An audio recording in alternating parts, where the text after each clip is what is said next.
Hello and welcome. I'm really happy to see everyone. So I'm an international hire, quite recent one, and you guys are all part of the international huge Hifly team. So today's meeting is fully focused on what it's like to be part of an international team and to work from different countries, from different locations as a part of an international team. I'm going to ask you a couple of questions, but before that, let's just run a quick intro.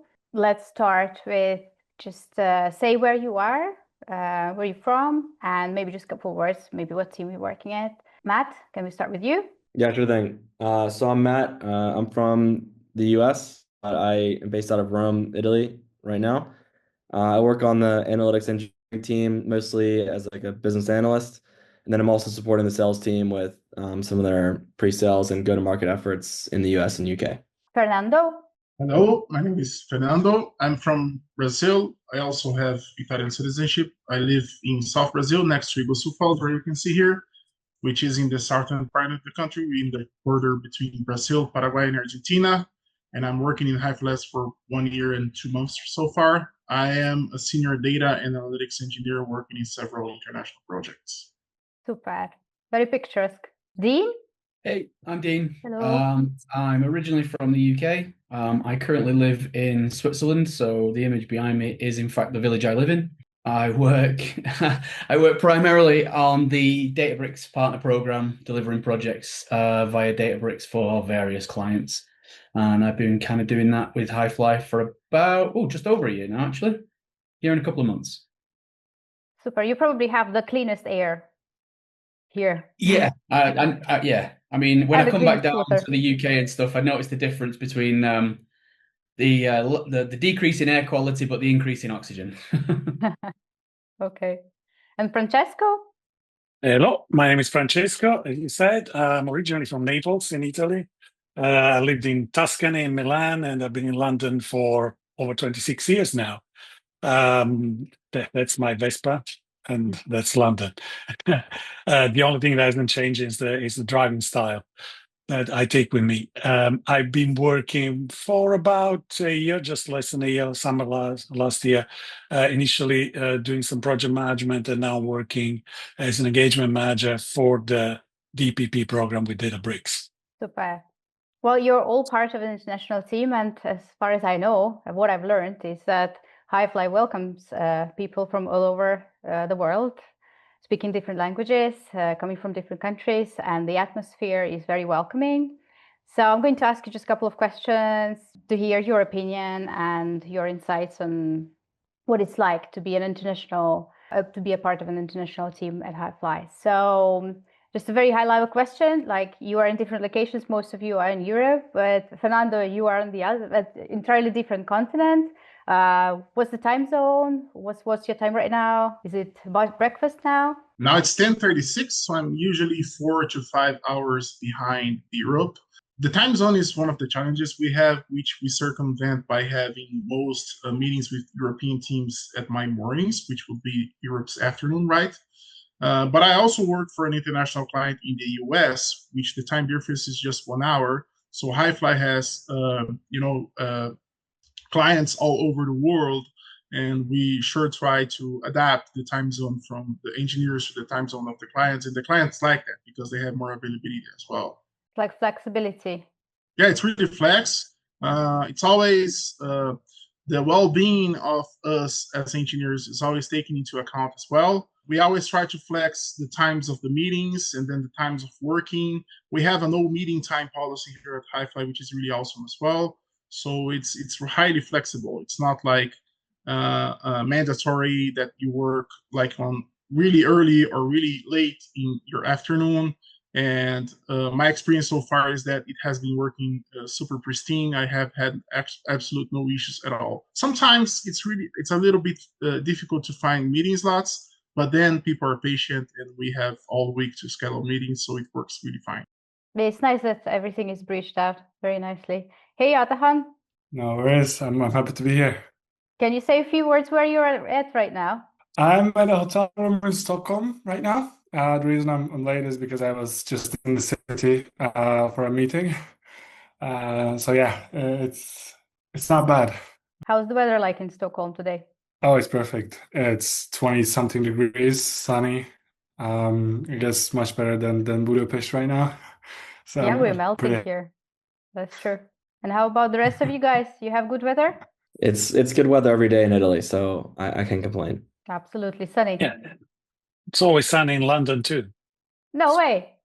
Except It's a except for it's 250 days out of the year. it's a misconception.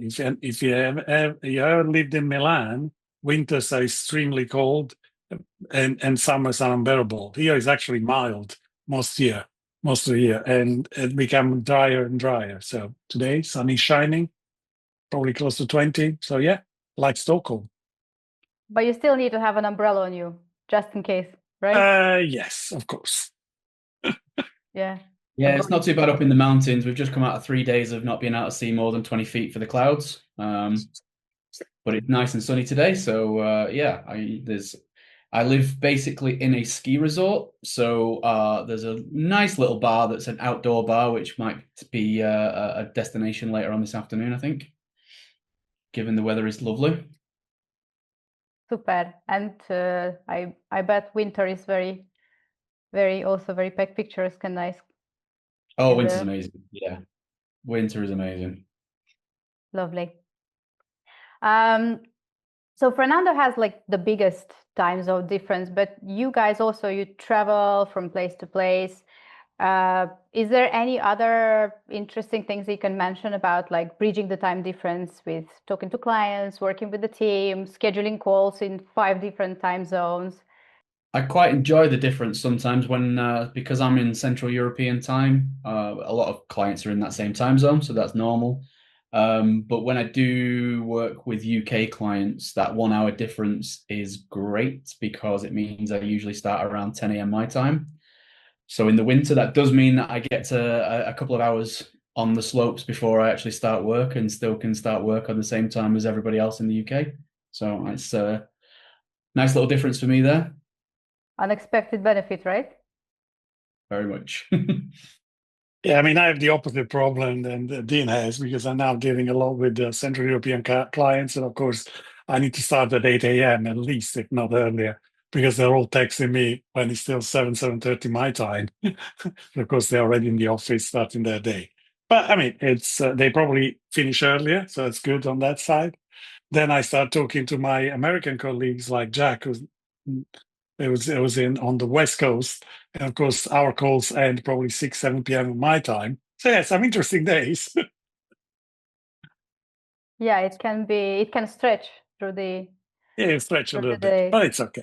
And you mentioned that you have calls with the teams, but you also probably meet with the teams in person. Can you tell me a bit about like how do you catch up? Do you have a chance to meet? Do you come to Budapest or any other ways to catch up with the team? Yeah, I mean, for the analytics engineering team, which me and Fernando are part of, we have like monthly scheduled meetups. So, I try to fly in whenever I can. We'll do like a barbecue or something, or just hang out like at the bar, like after work or something.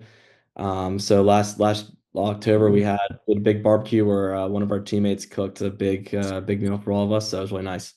But otherwise, in between, we have 2 or 3 weekly calls with the whole team, and so we're always catching up, and we have scheduled like non-work topics basically, so we stay off of the boring stuff, and we have a fun conversation about our personal lives or some current event that's going on. Adahan, what about you? You travel a lot. Probably you catch up more with peeps at the office, but not that much. I mean, like to your first question as well, like regarding time zone difference. There's no time zone difference between, it's Central European time zone, but I think the challenging thing is to align yourself with the national holidays across like 5 countries because they have pretty much similar national holidays, but they also have their own separate ones. Like today here, Stockholm here is a national holiday, which was a mismatch, but I still, and that kind of, changed the plans a little bit. So it's a bit hard to keep track of that, I would say, not just the time zone. That's one thing.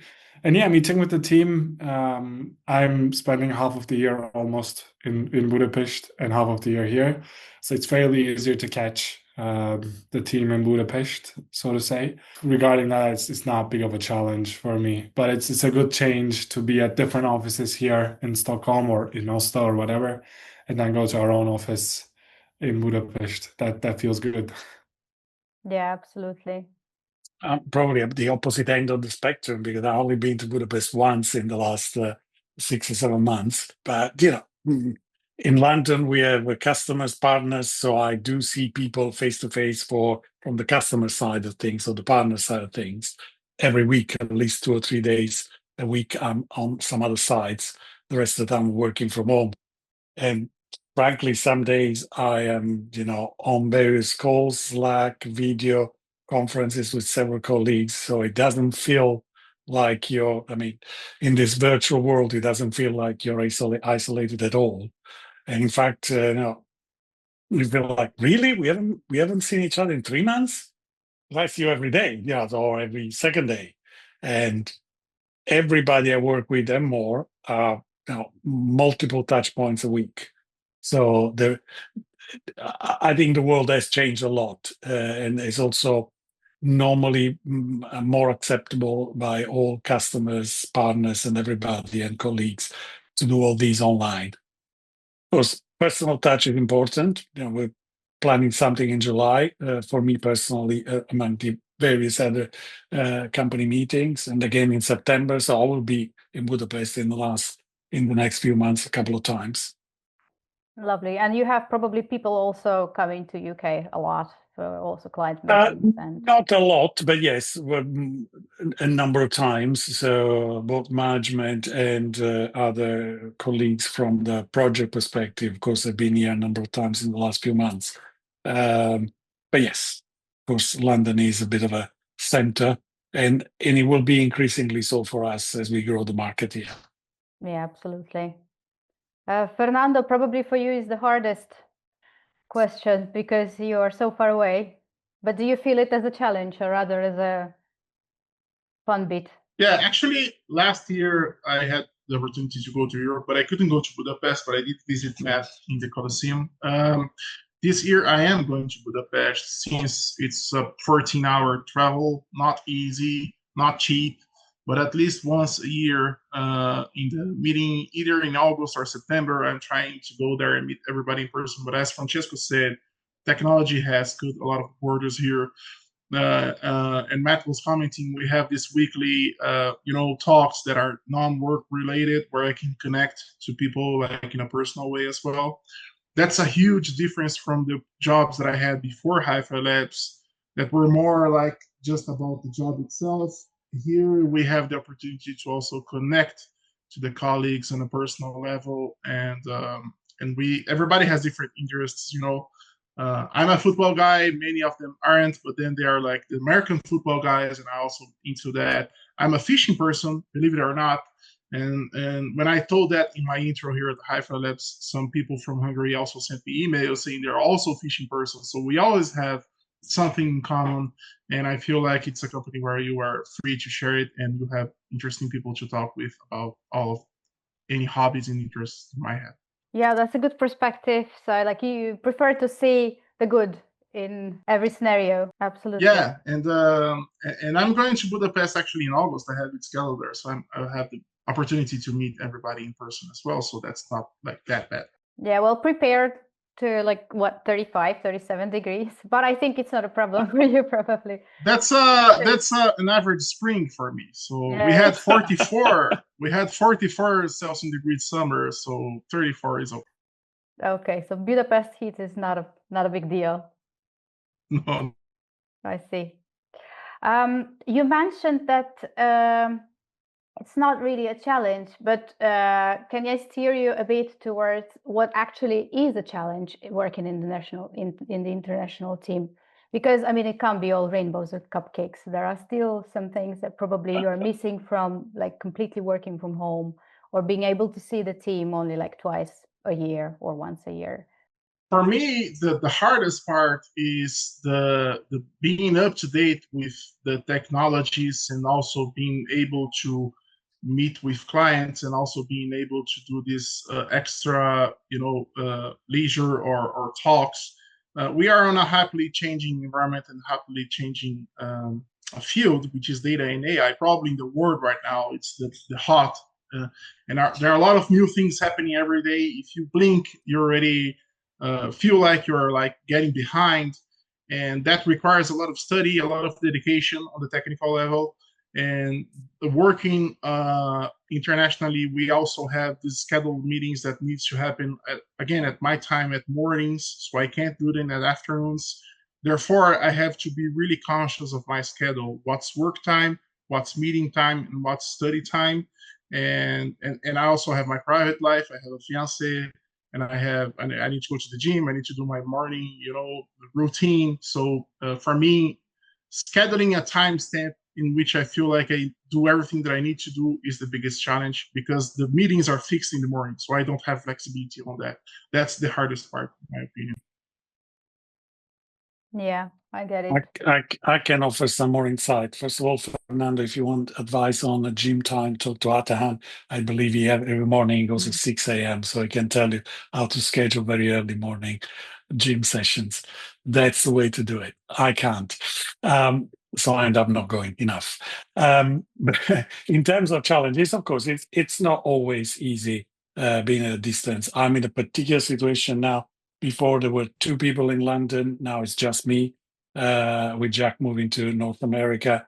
And in terms of customer facing, my activity is customer facing or partner facing. So it's either one particular customer that I'm in the city of London, another big partner, Databricks in central London.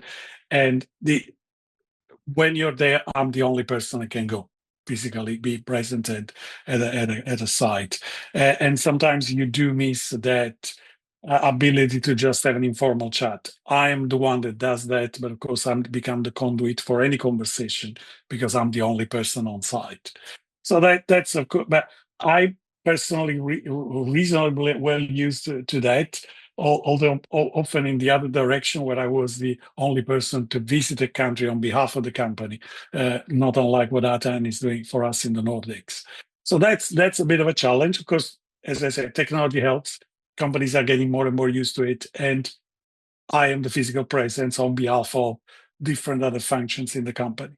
The other challenge, I mean, it's probably in the mind of some people, particularly if you start looking at working for Hifly Labs in places like the UK or North America. There is definitely, at least to start with, a bit of a cultural difference. It's a Hungarian company doing business overseas, so it's only natural. We're all different. We all come with a different background in just small things. And even if English is very well spoken by the majority of people I deal with, it's the nuances, it's the little lingo that has and I appreciate that, and I'm probably very good at interpreting it and translating it in practice because I come from a different background. It took me many years to speak barely good enough English for a native speaker. And so I understand that sometimes I need to translate, not technically, but translate the meaning, translate the spirit of what is being said. But again, in a way, that's part of the fun as well as one of the challenges. And there is definitely been, even just in the last year, a lot of improvement in the way the company has been adapting and evolving to service a more international market. Mm-hmm. So you have to be like more empathetic in a way, yes, to be able to spot these nuances and to interpret yes, them. I think what happens is that, for someone like me, I'm deep into the UK culture. I'm not English, but I've lived here long enough to understand all the peculiarities. And so I can easily understand if there is some mismatch between what the client or the partner is saying and what someone sitting in Budapest is saying, either in verbally or in writing, and I can easily match that gap. And I think similar, even if Matt is not Italian, he can probably capture some of these differences if you're talking about local culture. Yeah, I mean that's definitely one of the things that I've kind of like thought about before was there's a big difference in culture and how like I'm used to working for American firms in the past, maybe how Francesca's used to working in the UK. Fernando, like I don't know who you worked for before, but there's definitely a difference in culture between how our Hungarian colleagues work versus how our clients work and how I'm used to working. So it's really important, I think, in our position to help, like Francesco said, to help like bridge that gap to make sure that we're all working to be as productive as possible in a partnership or in a client relationship, and not have cultural differences be the reason that we have some conflict or we can't be productive. So that's something that again, like Francesco said it really well. It's a challenge, but it's a fun part of being here, and we're all in a position, like a unique position, as well as some of the few international colleagues, that we're in a really important spot that we need to be like an extra face to the company. As for me as an American, Francesco as basically a UK citizen, he's not coming home anytime soon. Same with Dean, coming from England as well. So yeah. Yeah, I understand. You mentioned that, well, it's an interesting challenge, but also the company is contributing to it we have a mentoring system. So I think it helps sort of bridge this gap and help people to solve these cultural differences. How mentoring impacts your work, the fact that we have this system? You all have a mentor, and it's probably also something that is helping with that. Can you share your opinion? Yeah, I mean, I'll start. I'm already off mute, but my mentor is also my manager, Balazs Ragai, and we really connect really well on American football. Actually, he's a big American football fan, so I feel like that personal relationship helps us kind of understand each other a little bit. He knows I might be up late watching some football games or something. Might not be super keen to be up early sometimes, but I think that personal relationship will then seep work where we understand each other a lot, and he can help me, if I have any issues with a client or personally. That's really where I think he comes in. I'm not the most technical guy. I'm not going to him asking technical questions, but I think just we have this common thing between us that helps bridge that gap between an American and Hungarian guy. So yeah, I think the mentorship program here is awesome. So everyone, I think benefits from having like kind of one touch point, especially when you're out of the office. You can't just go up to anybody and tap them on the shoulder and say, "Hey, I have a question, where do I find this and that?" You can always have one person you can go to when you have some sort of issue or question. Yeah, that makes sense. Anyone else? Can you also share your experience with the mentoring system? We all have mentors. How are they contributing to your integration in the team? I can talk a little bit about how the mentoring also is about feedbacks between me and my mentor in the company. So Hifly Labs, I feel, is like a highly feedback company. And when I say that, I say in the best way possible. They're always like constructive, and you're also heard. Like last week, there was a very important IT form or email that was solely on Hungarian that we international didn't saw, and then turns out that Matt's mentor told us that, hey, this is really important. You guys should fill this, but it wasn't in English. And every email that is not in English, we generally ignore, and that's a part of the process that Hifly Labs is going to change communication from Hungarian to English at the company level. Some teams are more mature on this than others. Like the team that me and Matt are on is really mature because there are other international colleagues there. So it's a really English-only team. Some other teams inside the company are probably still stuck on Hungarian. And my mentor, which is also a part of my team, is the person that I go through when I say, hey, maybe for you it doesn't make much of a difference because you can hit the Hungarian, but for us it makes a lot of difference. And this feedback that we give is pass through the company's communications, and we feel there's a shift on how things are going, and it's improving over and over again. And the mentoring system also has this, important point of being a listening point for us as international engineers as well. Yeah, I understand what you mean. Actually, yeah, language barrier can be not noticed by the people who are, not who don't have this problem. Yeah, but for us it feels a bit different. I agree with you. Anyone else also had like similar experience? Oh, I mean, sorry, go on. no, you go out, Dan. I mean, I don't really have that much, but when I first started Hifly, actually, I think I was the first foreigner here, and this was about 4 years ago. And when I first joined, like Fernando said, maturity of English use, it's at some level right now at the company. But when I first joined, it was none. And everything was in Hungarian. So like I had to use Google Translate every day, quite a lot of times. But the people themselves were, they were speaking English. You just had to show yourself that, okay, you should, speak English right now that I'm here. That was an interesting change, I think, both for the company and for me. That was a bit of a challenge, but I had a mentor. I still have a mentor, and he was the person that translated everything for me in person as well. But it was a smooth transition, I would say. You were sort of a trailblazer for all of us in a way. Yeah.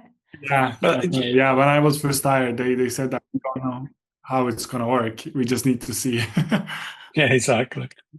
But I think in a way, it was part of the challenge and the exciting part as well. You need to drive some of this change. So whoever comes now, of course, has a much easier job than there would have been a year and a half ago, or definitely 3-4 years ago for our time.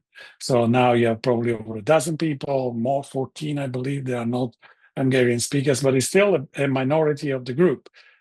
But what's changed is that there is a large number of customers or partners overseas. There is a strategic shift to the international market. And so, of course, the goal of having everything communicated in English, which is the lingua franca, is what we all speak in this call. It's a company goal. So in a way, the biggest challenges are in the past. There are still challenges because, of course, you're still talking about the majority of people being in Budapest office, talking to themselves, say even quick exchange on emails will be in Hungarian because it's natural. It would be the same thing if it was in Milan or in Madrid or let alone in places like France. But they would refuse probably to translate.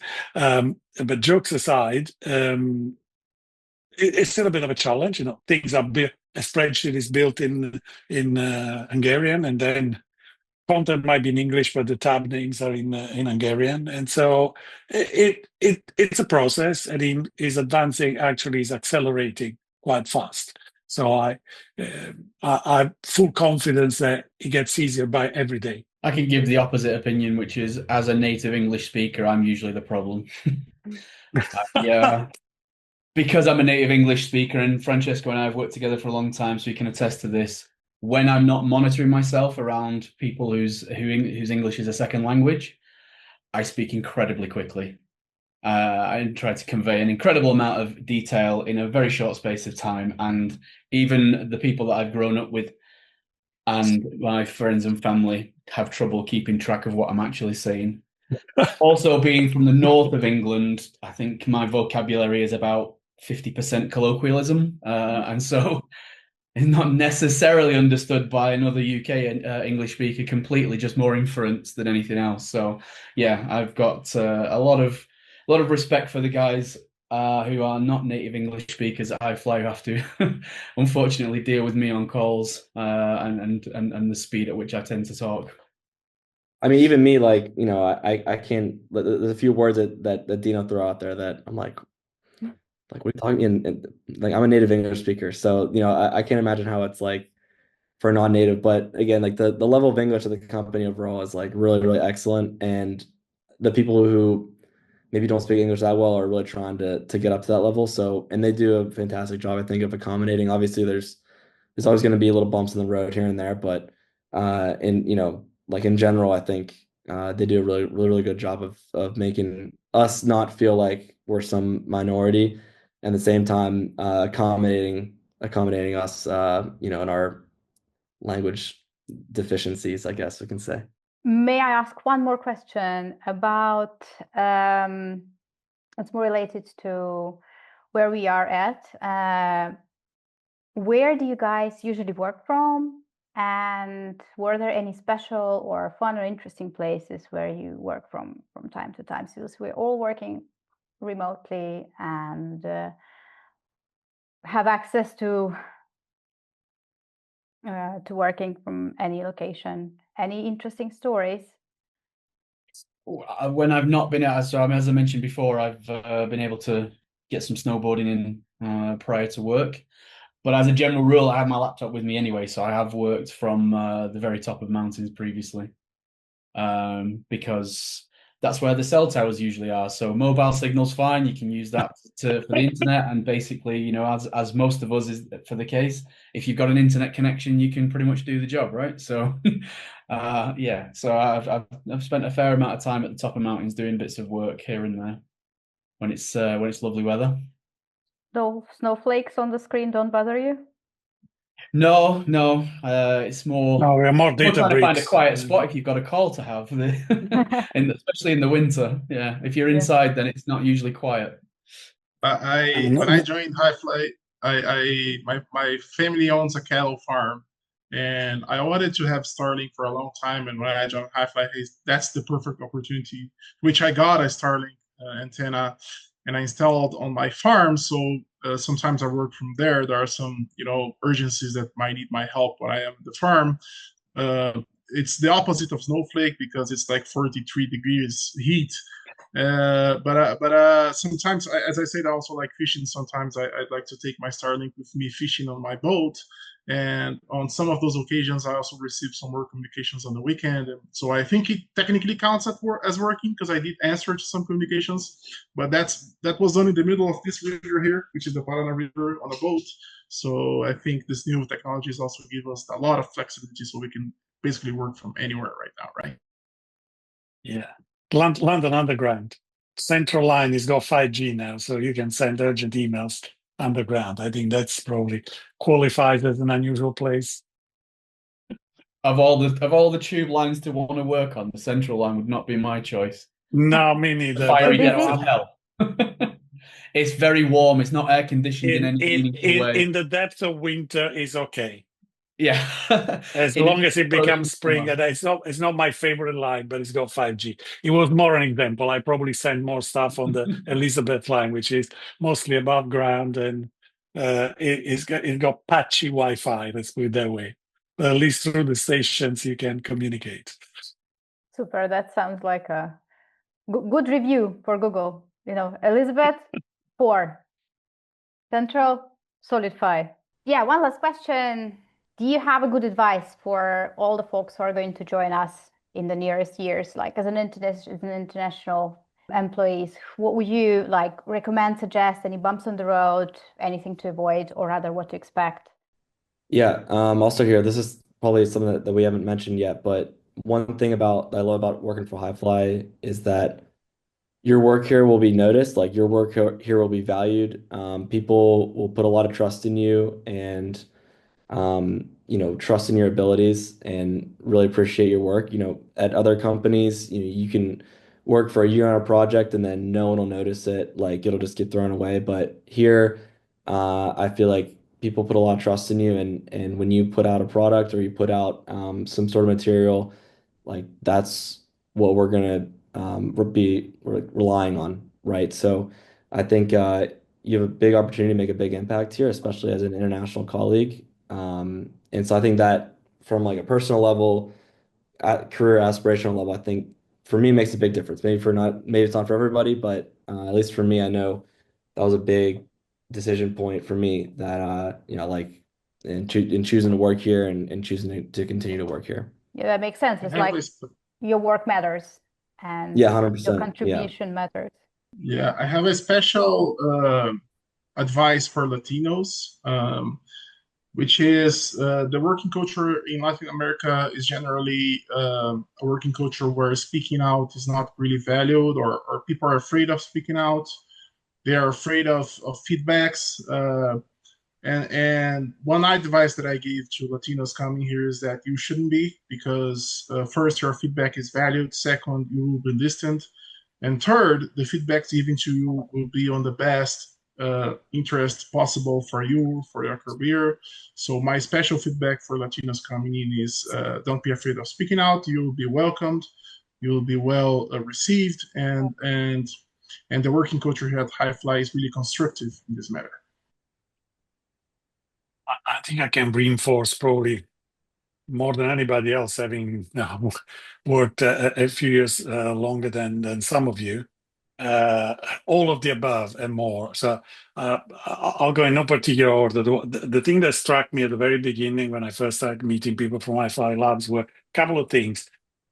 Just literally, without exception, all extremely nice people to deal with, and all extremely competent and clever people in their specific fields.